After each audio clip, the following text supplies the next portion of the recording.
ಚಾನಲ್ಗೆ ನಿಮ್ಮೆಲ್ಲರಿಗೂ ಮತ್ತೊಮ್ಮೆ ಸ್ವಾಗತ. ಸೊ ಇವತ್ತಿನ ವಿಡಿಯೋದಲ್ಲಿ ನಾವು ಕೆಲವೊಂದು ಇಂಪಾರ್ಟೆಂಟ್ ನ್ಯೂಸ್ ನ ನೋಡೋಣ. ಸೊ ನಿಮಗೆಲ್ಲರಿಗೂ ಗೊತ್ತಿರೋಂಗೆ ಮೊನ್ನೆ NDA ಸ್ವೇರಿಂಗ್ ಇನ್ ಸೆರೆಮನಿ ಆಯಿತು. ಅದರಲ್ಲಿ ಪ್ರಧಾನಮಂತ್ರಿ ನರೇಂದ್ರ ಮೋದಿ ಅವರು ಮತ್ತೊಮ್ಮೆ ಪ್ರಧಾನಮಂತ್ರಿಯಾಗಿ ಪ್ರಮಾಣ ವಚನವನ್ನ ಸ್ವೀಕಾರ ಮಾಡಿದರು. ಆಮೇಲೆ ಅವರ ಜೊತೆಗೆ ಒಟ್ಟು 71 ಮಿನಿಸ್ಟರ್ಸ್ ಪ್ರಮಾಣ ವಚನವನ್ನ ಸ್ವೀಕಾರ ಮಾಡಿದ್ರು. ಅದರಲ್ಲಿ 30 ಕ್ಯಾಬಿನೆಟ್ ಮಿನಿಸ್ಟರ್ಸ್ ಆಗಿದ್ರೆ ಉಳಿದಿದ್ದು ಮಿನಿಸ್ಟರ್ ಆಫ್ ಸ್ಟೇಟ್, ಆಮೇಲೆ minister of state independent charge ಇಂತ ಮಿನಿಸ್ಟರ್ಸ್ ಪ್ರಮಾಣ ವಚನವನ್ನ ಸ್ವೀಕಾರ ಮಾಡಿದ್ರು. ಅದರಲ್ಲಿ ಈಗ ಯಾರ್ಯಾರಿಗೂ ಏನೇನು ಸಿಕ್ತು ಅಂತ ಹೇಳಿ ನಾವು ನೋಡೋದಾದ್ರೆ, ಮೊದಲಿಗೆ ರಾಜನಾಥ್ ಸಿಂಗ್ ಅವರು ಡಿಫೆನ್ಸ್ ಮಿನಿಸ್ಟ್ರಿಯನ್ನ ಮತ್ತೆ ಪಡ್ಕೊಂಡಿದ್ದಾರೆ. ರಾಜನಾಥ್ ಸಿಂಗ್ ಕಳೆದ ಬಾರಿ ಕೂಡ ಅವರು ಡಿಫೆನ್ಸ್ ಮಿನಿಸ್ಟ್ರಿಯನ್ನ ಹೊಂದಿದ್ರು. ಅವರು ಈ ಸಲನು ಅದೇ ಮಿನಿಸ್ಟ್ರಿಯನ್ನ, ಕ್ಯಾಬಿನೆಟ್ ಮಿನಿಸ್ಟ್ರಿಯನ್ನ ಹೊತ್ಕೊಂಡು ಮುಂದೆ ಹೊರಟಿದ್ದಾರೆ. ಆಮೇಲೆ ಅಮಿತ್ ಶಾ ಅವರು ಕೊನೆ ಬಾರಿಗೂ ಹೋಮ್ ಅಫೇರ್ಸ್ ಮತ್ತೆ ಕೋಆಪರೇಷನ್ ಇತ್ತು, ಹೋಮ್ ಮಿನಿಸ್ಟ್ರಿ ಅವರಿಗೆ ಸಿಕ್ಕಿತ್ತು. ಸೊ ಈ ಸಲನು ಕೂಡ ಅವರಿಗೆ ಹೋಮ್ ಮಿನಿಸ್ಟ್ರಿಯನ್ನ ಮತ್ತೆ ಅವರು ಅವ್ರ ಹತ್ರನೇ ಇಟ್ಕೊಂಡಿದ್ದಾರೆ. ಆಮೇಲೆ ನಿತಿನ್ ಗಡ್ಕರಿ ಅವರು ಕೂಡ ರೋಡ್ ಟ್ರಾನ್ಸ್ಪೋರ್ಟ್ ಅಂಡ್ ಹೈವೇಸ್ ಇತ್ತು. ನಿಮ್ಗೆಲ್ಲ ಗೊತ್ತಿರಬಹುದು, ಹೈವೇಸ್ ಅಲ್ಲಿ ಸುಮಾರು ಕೆಲಸ ನಿತಿನ್ ಗಡ್ಕರಿ ಅವರು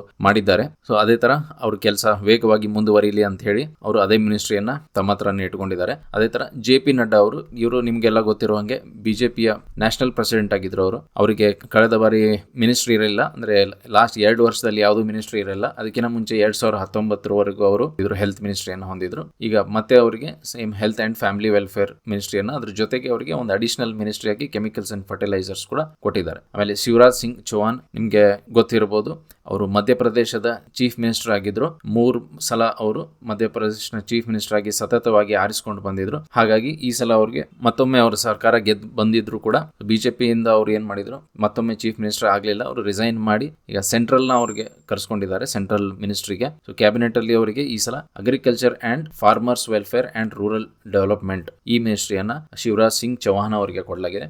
ಅದೇ ತರ ರಾಜ್ಯಸಭೆ ಮೆಂಬರ್ ಕರ್ನಾಟಕದಿಂದ ಆದ ನಿರ್ಮಲಾ ಸೀತಾರಾಮನ್ ಅವರು ಫೈನಾನ್ಸ್ ಮಿನಿಸ್ಟ್ರಿಯನ್ನ ಕಳೆದ ಬಾರಿ ಹೊಂದಿದ್ರು. ಅದೇ ಫೈನಾನ್ಸ್ ಅಂಡ್ ಕೋಆಪರೇಟ್ ಅಫೇರ್ಸ್ ಮಿನಿಸ್ಟ್ರಿಯನ್ನ ಅವರು ಮುಂದುವರಿಸಿಕೊಂಡು ಹೋಗ್ತಾ ಇದ್ದಾರೆ. ಆಮೇಲೆ ಜೈಶಂಕರ್ ಕೂಡ ಕೊನೆಯ ಸಲ ಎಕ್ಸ್ಟರ್ನಲ್ ಅಫೇರ್ಸ್ ಮಿನಿಸ್ಟ್ರಿಯಿಂದ ಹೊಂದಿದ್ರು. ಅದೇ ಮಿನಿಸ್ಟ್ರಿ ಅವರು ಕೂಡ ಮತ್ತೊಮ್ಮೆ ಅವರು ಈ ಸಲ ಪಡೆದುಕೊಂಡಿದ್ದಾರೆ. ಸೊ ಮನೋಹರ್ ಲಾಲ್ ಖಟ್ಟರ್ ಇವರು ಹರಿಯಾಣ ಎಕ್ಸ್ ಚೀಫ್ ಮಿನಿಸ್ಟರ್ ಆಗಿದ್ದಾರೆ. ಅವರಿಗೆ ಈ ಸಲ ಕರ್ಕೊಂಡ್ಬಂದು ಹೌಸಿಂಗ್ ಅಂಡ್ ಅರ್ಬನ್ ಅಫೇರ್ಸ್ ಮಿನಿಸ್ಟ್ರಿಯನ್ನ ಕೊಟ್ಟಿದ್ರು. ಮುಂಚೆ ಈ ಹೌಸಿಂಗ್ ಅಂಡ್ ಅರ್ಬನ್ ಅಫೇರ್ಸ್ ಮಿನಿಸ್ಟ್ರಿಯನ್ನ ಹರ್ದೀಪ್ ಸಿಂಗ್ ಪುರಿ ಅವರ ಹತ್ರ ಕೊಟ್ಟಿದ್ರು. ಅದನ್ನ ಈ ಸಲ ಅವರಿಗೆ ಮನೋಹರ್ ಲಾಲ್ ಅವರಿಗೆ ಕೊಡಲಾಗಿದೆ. ನಮ್ಮ ಕರ್ನಾಟಕದಿಂದ JDS MP ಆದ ಇವರು ಅಲಯನ್ಸ್ ಪಾರ್ಟ್ನರ್ NDAದು HD ಕುಮಾರಸ್ವಾಮಿ ಅವರಿಗೆ ಹೆವಿ ಇಂಡಸ್ಟ್ರೀಸ್ ಮತ್ತೆ ಸ್ಟೀಲ್ ಮಿನಿಸ್ಟ್ರಿಯನ್ನ ಕೊಡಲಾಗಿದೆ. ಸೊ ಕರ್ನಾಟಕದಿಂದ ಒಂದು ಒಳ್ಳೆ ಪವರ್ಫುಲ್ ಪೊಸಿಷನ್ ಕೊಟ್ಟಿದ್ದಾರೆ ಅಂತ ಅನ್ಕೋಬಹುದು. ಆಮೇಲೆ ಪಿಯೂಷ್ ಗೋಯಲ್ ಅವರು ಕೊನೆ ಬಾರಿಗೆ ಇವರು ಕೂಡ ಕಾಮರ್ಸ್ ಅಂಡ್ ಇಂಡಸ್ಟ್ರಿ ಮಿನಿಸ್ಟ್ರಿ ಸಿಕ್ಕಿತ್ತು ಅವರಿಗೆ. ಈ ಸಲನು ಕೂಡ ಅವರಿಗೆ ಕಂಟಿನ್ಯೂ ಮಾಡ್ಕೊಂಡು ಹೋಗಲಾಗಿದೆ. ಧರ್ಮೇಂದ್ರ ಪ್ರಧಾನ್ ಅದೇ ತರ ಇವರು ಕೂಡ ಕಳೆದ ಬಾರಿ ಎಜುಕೇಶನ್ ಮಿನಿಸ್ಟರ್ ಆಗಿದ್ರು. ಅದಕ್ಕಿಂತ ಮುಂಚೆ ಸ್ಕಿಲ್ ಮಿನಿಸ್ಟ್ರಿಯಲ್ಲೂ ಕೂಡ ಕೆಲಸ ಮಾಡಿದ್ರು. ಈಗ ಧರ್ಮೇಂದ್ರ ಪ್ರಧಾನ್ ಅವರಿಗೆ ಇಂಡಿಪೆಂಡೆಂಟ್ ಕ್ಯಾಬಿನೆಟ್ ಮಿನಿಸ್ಟರ್ ಆಗಿ ಎಜುಕೇಶನ್ ಮಿನಿಸ್ಟ್ರಿಯನ್ನ ಕೊಡಲಾಗಿದೆ. ಜಿತನ್ ರಾಮ್ ಮಾಂಜಿ ಇವರು ಬಿಹಾರದವರು JDU ಅಲಯನ್ಸ್ ಪಾರ್ಟ್ನರ್ ಪಾರ್ಟಿಯಿಂದ ಬಂದಿದ್ದಾರೆ. ಅವರಿಗೆ micro small and medium enterprises ನ ಕೊಡಲಾಗಿದೆ. ಸೊ ರಾಜೀವ್ ರಂಜನ್ ಸಿಂಗ್ ಇವರು ಕೂಡ ಅಲಯನ್ಸ್ ಪಾರ್ಟ್ನರ್ NDAದ ಅಲಯನ್ಸ್ ಪಾರ್ಟ್ನರ್ ಆಗಿದ್ದಾರೆ. ಸೊ ಇವರಿಗೆ Panchayat Raj and fisheries, animal husbandry ಮತ್ತೆ ಡೇರಿಂಗ್ ಕೊಡಲಾಗಿದೆ. ಸೊ ಸರ್ಬಾನಂದ್ ಸೋನೋವಾಲ್ ಇವರು ಅಸ್ಸಾಂದಿಂದ ಬಂದವರು, ಇವರಿಗೆ ports, shipping and waterways ನ ಕೊಡಲಾಗಿದೆ. Virendra Kumar social justice and empowerment ಕೊಡಲಾಗಿದೆ. ರಾಮ್ ಮೋಹನ್ ನಾಯ್ಡು ಇವರಿಗೆ ಸಿವಿಲ್ ಏವಿಯೇಷನ್ ನ ಕೊಡಲಾಗಿದೆ.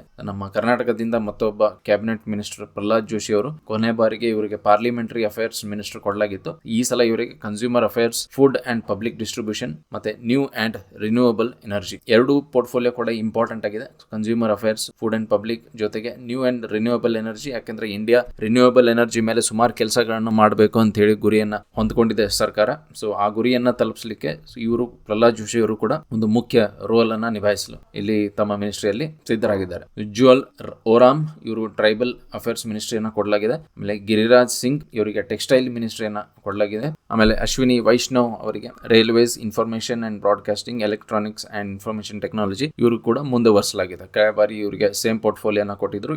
ಈ ಬಾರಿನೂ ಕೂಡ ಅವರಿಗೆ ಸೇಮ್ ಪೋರ್ಟ್ಫೋಲಿಯೋನ ಕೊಟ್ಟು ಮುಂದೆ ಒರೆಸ್ಕೊಂಡು ಹೋಗ್ತಾ ಇದ್ದಾರೆ. ಸೊ ನಿಮಗೆಲ್ಲ ಗೊತ್ತಿರಬೇಕು, ಕಳೆದ ಬಾರಿ ಅವರು ರೈಲ್ವೇಸ್ ಅಲ್ಲಿ ಸುಮಾರು ಕೆಲಸಗಳನ್ನು ಮಾಡಿದ್ದಾರೆ. ಸೊ ರೈಲ್ವೇಸ್ ಸ್ಟೇಷನ್ ನ ಅಪ್ಗ್ರೇಡ್ ಮಾಡೋದಾಗ್ಲಿ, ಒಂದೇ ಭಾರತ್ ಅಂತ ಟ್ರೈನ್ಸ್ ನ ಇಂಟ್ರೊಡ್ಯೂಸ್ ಮಾಡೋದಾಗ್ಲಿ, RRTS ಅಂತ ಟ್ರೈನ್ಸ್ ನ ಇಂಟ್ರೊಡ್ಯೂಸ್ ಮಾಡೋದಾಗ್ಲಿ ಸಿಟೀಸ್ ಅಲ್ಲಿ, ಈ ತರ ಸುಮಾರು ಒಂದು ಆಂಬಿಷಿಯಸ್ ಪ್ರಾಜೆಕ್ಟ್ಸ್ ನ ಇವರು ಹಮ್ಮಿಕೊಂಡಿದ್ರು ಲಾಸ್ಟ್ ಟೈಮ್. ಅದೇ ತರ ಇನ್ನೂ ಬಹಳಷ್ಟು ಗುರಿಯನ್ನ ಮುಟ್ಟೋದಾಗಿದೆ. ಹಾಗಾಗಿ ಇವ್ರನ್ನ ಅದೇ ಪೋರ್ಟ್ಫೋಲಿಯೋಗೆ ರಿಟೈನ್ ಮಾಡ್ಕೊಂಡಿದೆ. ಆಮೇಲೆ ಜ್ಯೋತಿರಾದಿತ್ಯ ಸಿಂಧ್ಯಾ ಇವರು ಮಧ್ಯಪ್ರದೇಶದಿಂದ communications and development of north eastern region ಪೋರ್ಟ್ಫೋಲಿಯೋನ ಕೊಡಲಾಗಿದೆ, ಯಂಗ್ ಲೀಡರ್ ಅವರು. ಆಮೇಲೆ Bhupender Yadav environment, forest and climate change ಇವರಿಗೆ ಕೊಡಲಾಗಿದೆ. Gajendra Singh Shekhawat culture and tourism ಕೊಡಲಾಗಿದೆ. ಅನ್ನಪೂರ್ಣ ದೇವಿ ಇವರಿಗೆ ವಿಮೆನ್ ಅಂಡ್ ಚೈಲ್ಡ್ ಡೆವಲಪ್ಮೆಂಟ್ ನ ಕೊಡಲಾಗಿದೆ. Kiren Rijiju parliament affairs and minority affairs ಮಿನಿಸ್ಟ್ರಿಯನ್ನ ಇವರಿಗೆ ಕೊಡಲಾಗಿದೆ. ಸೊ ಹರ್ದೀಪ್ ಸಿಂಗ್ ಪುರಿ ಇವರಿಗೆ petroleum and natural gas same portfolio ಇವರಿಗೂ ಕೂಡ ಮುಂದುವರಿಸಿದ್ದಾರೆ.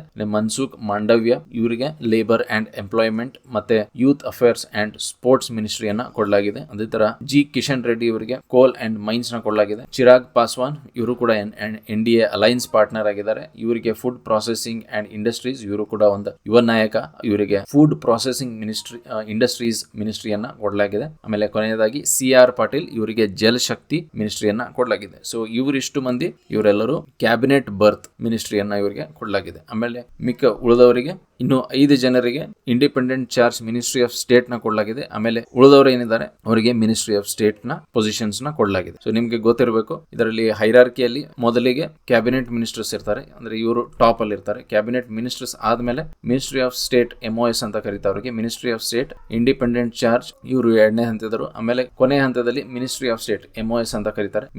ಮಿನಿಸ್ಟ್ರಿ ಆಫ್ ಸ್ಟೇಟ್ ಏನ್ ಮಾಡ್ತಾರೆ, ಕ್ಯಾಬಿನೆಟ್ ಮಿನಿಸ್ಟರ್ಸ್ ಗೆ ರಿಪೋರ್ಟ್ ಮಾಡ್ತಾರೆ. ಕ್ಯಾಬಿನೆಟ್ ಮಿನಿಸ್ಟರ್ಸ್ ತಮ್ಮ ಕೆಲಸವನ್ನ ಮಿನಿಸ್ಟ್ರಿ ಆಫ್ ಸ್ಟೇಟ್ ಮಿನಿಸ್ಟರ್ಸ್ ಏನಿರ್ತಾರಲ್ಲ ಅವ್ರ ಕಡೆಯಿಂದ ಕೆಲಸವನ್ನ ಮಾಡಿಸ್ಕೋತಾರೆ. ಮುಂದೆ ನ್ಯೂಸ್ ಏನಂತಂದ್ರೆ ನಿಮ್ಗೆಲ್ಲ ಗೊತ್ತಿರಬೇಕು, ಇಸ್ರೋ ಆದಿತ್ಯ L1 ಮಿಷನ್ ನ ಲಾಂಚ್ ಮಾಡಿತ್ತು. ಇದು ಸೆಪ್ಟೆಂಬರ್ 2, 2023 ಲಾಂಚ್ ಮಾಡಿದ ಈ ಮಿಷನ್ ಆದಿತ್ಯ L1. ಇದು L1 ಪಾಯಿಂಟ್ ಸೂರ್ಯ ಏನಿರ್ತದಲ್ಲ, ಸೂರ್ಯನ ಸುತ್ತಮುತ್ತ ಒಂದು L1 ಪಾಯಿಂಟ್ ಅಂತ ಇರುತ್ತೆ. ಸೊ ಆ L1 ಪಾಯಿಂಟ್ ಇಂದ ಸೂರ್ಯನ ಸ್ಟಡಿ ಮಾಡೋಕೆ ಅಂತ ಹೇಳಿ ಈ ಮಿಷನ್ ನ ಇಸ್ರೋದಿಂದ ಲಾಂಚ್ ಮಾಡಲಾಗಿತ್ತು. ಇದು ಜನವರಿ 6, 2024 L1 ಪಾಯಿಂಟ್ ಏನಿದೆ ಈ ಪಾಯಿಂಟ್ ಗೆ ಹೋಗಿ ತಲುಪಿತ್ತು. ಸೊ ಅಲ್ಲಿಂದ ಇದು ಸ್ಟಡಿ ಮಾಡ್ತಾ ಇತ್ತು. ಆಗಿಂದ ಜನವರಿ, ಫೆಬ್ರವರಿ, ಮಾರ್ಚ್, ಏಪ್ರಿಲ್, ಮೇ 5 ತಿಂಗಳಿಂದ ಅದು ಸ್ಟಡಿ ಮಾಡ್ತಾ ಇದೆ. ಸೊ ಈ ಇಮೇಜ್ ಏನ್ ನೋಡ್ತಾ ಇದ್ದೀರಿ ನೀವು ಇಲ್ಲಿ ಫೋಟೋದಲ್ಲಿ, ಈ ಇಮೇಜ್ ಮೇ ತಿಂಗಳಲ್ಲಿ ತೆಗೆದಿದ್ದು. ಸೊ ಮೇ 8ರಿಂದ 15ನೇ ತಾರೀಕಲ್ಲಿ ಬೇರೆ ಬೇರೆ ಫೋಟೋಸ್ ನ ತೆಗೆದುಕೊಂಡು ಸ್ಟಡಿ ಮಾಡ್ತಾ ಇದೆ ಅದು. ಸೊ ಇದನ್ನ ಸ್ಟಡಿ ಮಾಡೋಕೆ ಇನ್ಸ್ಟ್ರೂಮೆಂಟ್ಸ್ ನ ಬಳಸಲಾಗಿದೆ ಈ ಆದಿತ್ಯ L1 ಮಿಷನ್ ನಲ್ಲಿ.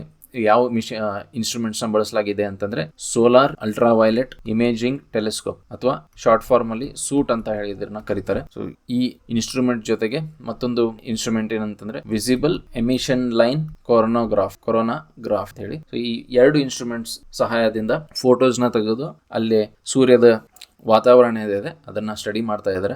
ಈ ಮಿಷನ್ ಮೂಲಕ ಸೋಲಾರ್ ಫ್ಲೇರ್ಸ್ ಅನ್ನು ಕೂಡ ಸ್ಟಡಿ ಮಾಡಲಾಗಿದೆ. ಸೋಲಾರ್ ಫ್ಲೇರ್ಸ್ ಅಂತಂದ್ರೆ ಸೂರ್ಯದಿಂದ ಬೆಂಕಿ ಏನು ಉಗುಳ್ತದೆ ಅಲ್ಲ, ಸೂರ್ಯನ ತುದಿಯಿಂದ ಸೊ ಬೆಂಕಿ ಏನು ಉಗುಳ್ತದೆ ಅದನ್ನ ನಾವು ಸೋಲಾರ್ ಫ್ಲೇರ್ಸ್ ಅಂತ ಇಂಗ್ಲಿಷ್ ಅಲ್ಲಿ ಕರಿತೀವಿ.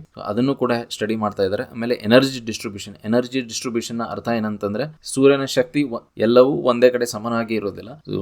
ಕೋರ್ ಅಂತಾರಲ್ಲ, ಒಳಗಡೆ ಸೂರ್ಯನ ಒಳಗಡೆ ಬಹಳ ಬಿಸಿಯಾಗಿರ್ತದೆ, ಬಹಳ ಉಷ್ಣಾಂಶ ತೀವ್ರಗತಿಯಲ್ಲಿ ಇರ್ತದೆ. ಸೊ ಆ ಉಷ್ಣಾಂಶ ಹೆಚ್ಚಾಗಿದ್ದು ಆಮೇಲೆ ಸುತ್ತಮುತ್ತಿನ ಸರ್ಫೇಸ್ ಲೆವೆಲ್ ಅಲ್ಲಿ ನಾವು ನೋಡ್ತಾ ಹೋದ್ರೆ ಅಲ್ಲಿ ಉಷ್ಣಾಂಶ ಕಡಿಮೆ ಇರ್ತದೆ. ಹಾಗಾಗಿ ಎನರ್ಜಿ ಏನಿದೆ ಶಕ್ತಿ ಒಂದೇ ತರ ಇರೋದಿಲ್ಲ. ಸೂರ್ಯನ ಶಕ್ತಿ ಒಳಗಡೆ ಹೆಚ್ಚಾಗಿದ್ರೆ ಹೊರಗಡೆ ಅದು ಕಡಿಮೆ ಆಗಿರ್ತದೆ. ಹಾಗಾಗಿ ಆ ಶಕ್ತಿಯ ಡಿಸ್ಟ್ರಿಬ್ಯೂಷನ್ ಹೇಗಿದೆ ಅದನ್ನ ಸ್ಟಡಿ ಮಾಡ್ತಾರೆ. ಅದರ ಜೊತೆಗೆ ಸನ್ ಸ್ಪಾಟ್ಸ್ ಅಂತ ಹೇಳಿ ಕರೀತಾರೆ, ಅದನ್ನು ಕೂಡ ಸ್ಟಡಿ ಮಾಡ್ತಾರೆ. ಅದರ ಜೊತೆಗೆ ಸೂರ್ಯನ ಕಿರಣವನ್ನು ಸ್ಟಡಿ ಮಾಡ್ತಾರೆ. ಆಮೇಲೆ ಅಂತರಿಕ್ಷದ ವಾತಾವರಣವನ್ನು ಕೂಡ ಅರ್ಥ ಮಾಡಿಕೊಂಡು ಮುಂದಿನ ಅಂತರಿಕ್ಷದ ವಾತಾವರಣ ಹೇಗಿರಬಹುದು ಅಂತ ಹೇಳಿ ಪ್ರೆಡಿಕ್ಟ್ ಮಾಡೋಕ್ಕೋಸ್ಕರನು ಈ ಮಿಷನ್ ನ ಸ್ಟಡಿ ಮಾಡಲಾಗಿದೆ. ಬ್ರಿಕ್ಸ್ ಸಮಿಟ್ ಅನ್ನ ರಷ್ಯಾದಲ್ಲಿ ಬ್ರಿಕ್ಸ್ ಮೆಂಬರ್ಸ್ ಎಲ್ಲರೂ ಒಂದು ಮೀಟಿಂಗ್ ಗೆ ಕೂಡ್ಕೊಂಡಿದ್ದಾರೆ. ಆ ಮೀಟಿಂಗ್ ಏನಂತಂದ್ರೆ ಮಿನಿಸ್ಟರ್ಸ್ ಆಫ್ ಫಾರಿನ್ ಅಫೇರ್ಸ್ ಅಥವಾ ಇಂಟರ್ನ್ಯಾಷನಲ್ ರಿಲೇಷನ್ಸ್ ಮೀಟಿಂಗ್ ಅಂತ ಹೇಳಿ ರಷ್ಯಾದಲ್ಲಿ ಈ ಮೀಟಿಂಗ್ ನ ಹಮ್ಮಿಕೊಂಡಿದ್ದಾರೆ. ಈ ಮೀಟಿಂಗ್ ನಲ್ಲಿ ಕಳೆದ ಬಾರಿಗೆ ಕೆಲವೊಂದು ಹೊಸ ಮೆಂಬರ್ಸ್ ಆಡ್ ಆಗಿದ್ರು. Egypt, Iran, UAE, Saudi Arabia ಮತ್ತು ಇಥಿಯೋಪಿಯಾ ಅಂತ ಹೊಸ ಮೆಂಬರ್ಸ್ ಗಳು ಕಳೆದ ಬಾರಿ 2023